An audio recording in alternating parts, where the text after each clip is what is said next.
Now, we are going to see what happens when one of the coordinates is 0, either the x coordinate is 0 or the y coordinate is 0. And as discussed earlier, we said that every particular point will lie in one of the 4 quadrants except for when one of the coordinates is 0. So, how are we going to plot those type of points?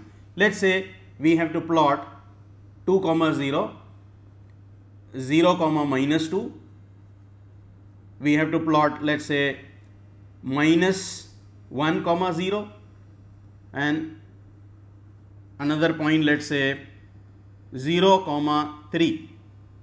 So, these are some points to be plotted, and we find that here either the x coordinate is 0 or the y coordinate is 0. So, on the x axis, if I number this with equal spacing 1, 2, 3, similarly positive 1, 2, 3 on top.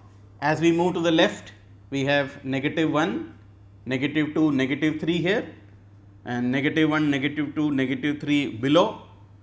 Now, look at the first point 2 comma 0. Now, 2 comma 0 indicates that the value of x is 2 and the value of y is 0.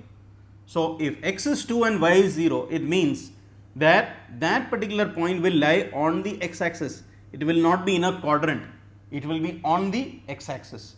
So, here x is 2, y is 0. Y is 0 indicates that there is no height, because the moment it crosses here, it will become y is 1, 2 and 3. So, y is 0. So, this particular point is point number A. What about the next point? X is 0 and y is minus 2. 0 comma minus 2 means x is 0 and y is minus 2. So, x is 0, y is minus 2, that is this particular point here, because x 0 means we do not have to consider the value of x at all, because it does not have any height, but the value of y that is given to us is minus 2. So, it will lie now on the y axis. So, this is our point B. So, point B lies on the y axis, point A we saw earlier is lying on the x axis. Next one, minus 1 comma 0. Here the value of x is minus 1 and the value of y is 0. So, x is minus 1, y is 0, that is this particular point here, this will be C. It will lie again on the x axis. Y is 0 means we do not have to look at the value of y, x is minus 1. And finally, we have 0 comma 3 indicating that x is 0 and y is 3. So, x is 0 means x has no value and the value of y is 3. So, y is 3 is at this particular point. So, this particular point will be marked as D.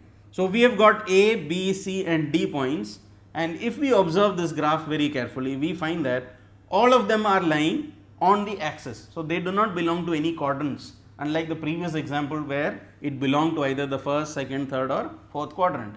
Here A and C are lying on the x axis, whereas B and D are lying on the y axis.